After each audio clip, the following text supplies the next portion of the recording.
I was sitting at my desk at 11 in the morning on a perfectly ordinary Friday when my bank called and told me my wife was there to withdraw a large sum from our joint savings account. I said fine, thank you for the courtesy call. And then the bank officer said something that made me put my pen down and stop breathing for a moment. She said, "She is here with a man who we believe may be her husband." I said, "I am her husband." And she said, "Yes, sir, that is what our records show too. But the man with her is presenting your identification. Welcome to Grandma Payback Stories. I am Grandma, and I have to tell you, when I first heard this story, I had to sit with it for a while because of how far it goes before it is finished. This is not a simple betrayal story. This is something that starts as a marriage problem and becomes a criminal case and ends in a way that is so thoroughly karmic that I almost could not believe it was real. Before we go further, please subscribe right now and ring that notification bell. I post new stories every single week and I would love to have you here. Alright, let us talk about Michael, his wife Sandra, and his identical twin brother Patrick. Michael was 54 years old. He had a twin brother named Patrick who was, obviously, also 54. They were identical in the way that some twins are, which is to say completely and in ways that had been causing confusion their entire lives. Different personalities, different careers, different choices, but the same face. People who did not know them well made the mistake routinely. Their own mother had strategies for telling them apart at a glance,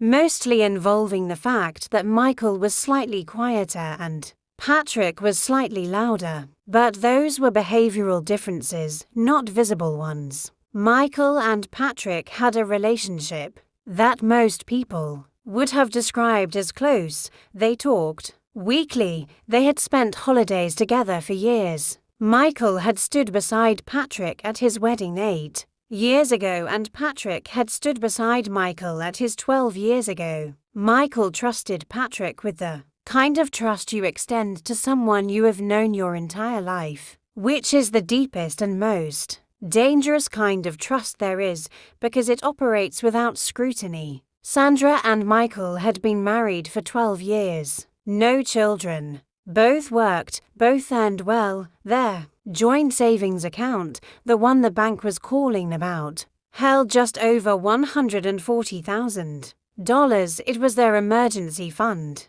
their down payment for the vacation property they had been discussing for 2 years, their shared future in liquid form. The bank officer, whose name was Priya and who had clearly had an unusual morning already, told Michael she was going to need him to come in. Michael drove to the bank in 22 minutes. He walked in and Priya met him at the door and brought him through a side entrance so that he did not pass through the main floor. She explained quietly as they walked that the man presenting the identification had been intercepted when a teller, who happened to be familiar with Michael from his regular visits, had noticed something slightly off and alerted her supervisor. The ID appeared genuine. The man's face matched the ID, but the teller, who had been at that branch for 9 years, felt something she could not specifically articulate. Just something, and she had followed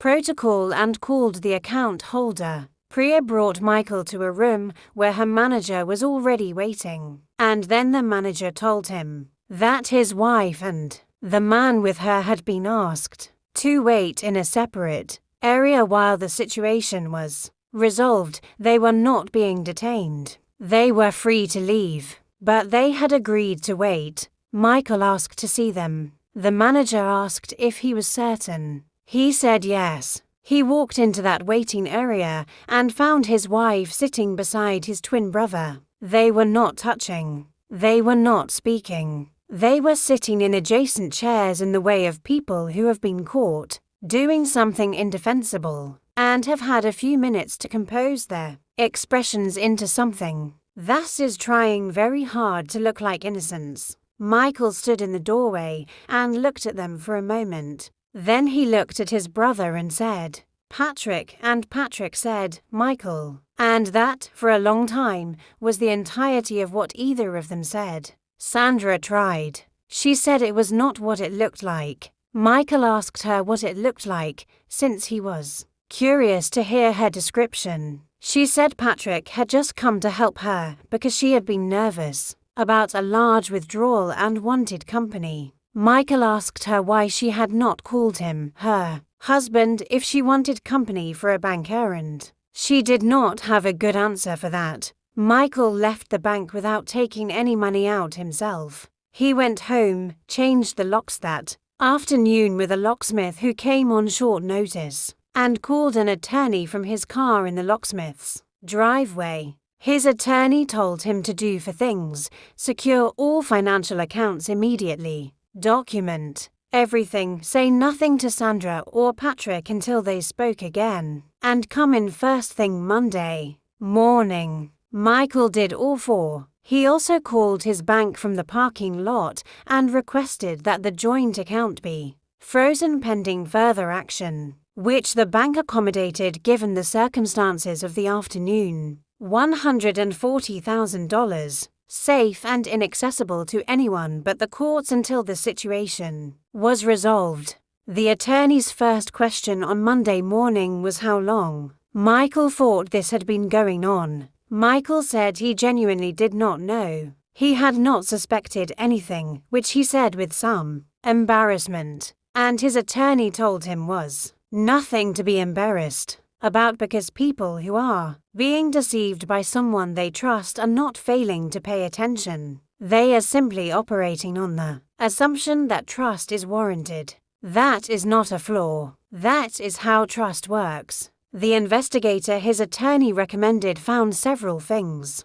The relationship between Sandra and Patrick had been ongoing for approximately 2 years. They had been careful, but 2 years of carefulness still leaves traces when someone is looking specifically for them. Hotel records under Patrick's name in cities both he and Sandra had been in simultaneously. Phone records showing contact at hours and frequencies inconsistent with a sister-in-law and brother-in-law relationship. Financial records showing small transfers from Sandra's personal account to a restaurant that Patrick frequented, which had required some creative interpretation, but which the investigator found meaningful in context. The identity fraud element was separate and in some ways more serious. Patrick had obtained a duplicate of Michael's driver's license. The investigator was not immediately certain how, but the most likely explanation, which was later confirmed,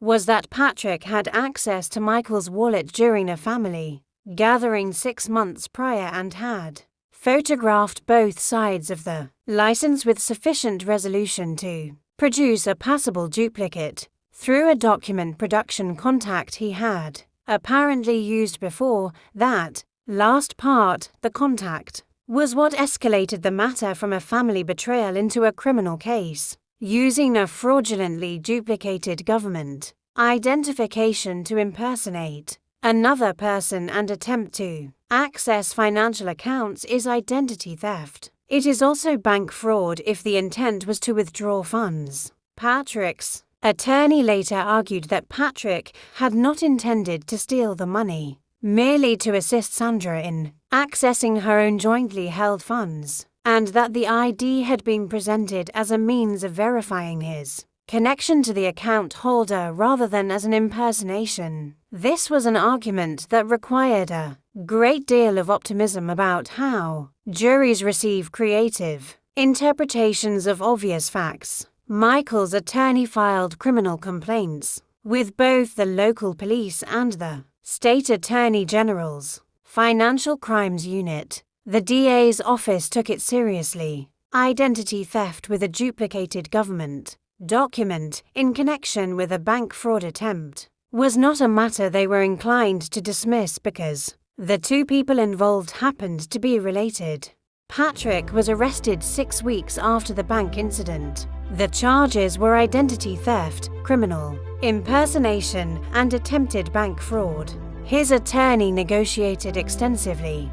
The attempted fraud had not been completed because the bank's intervention had stopped it, which reduced the severity of certain charges, but the identity theft component was clean and documented and not easily argued away.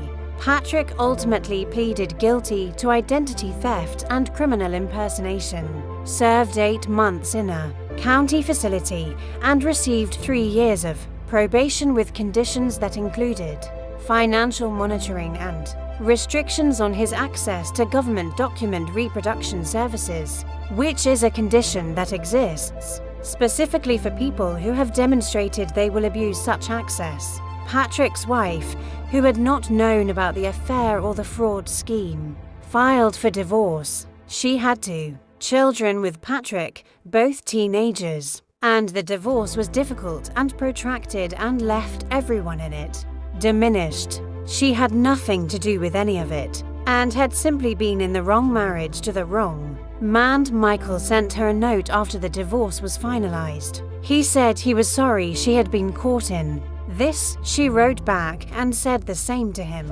They did not have much else to say to each other, but they both felt the acknowledgement mattered. Sandra's divorce proceeded simultaneously with the criminal proceedings against Patrick.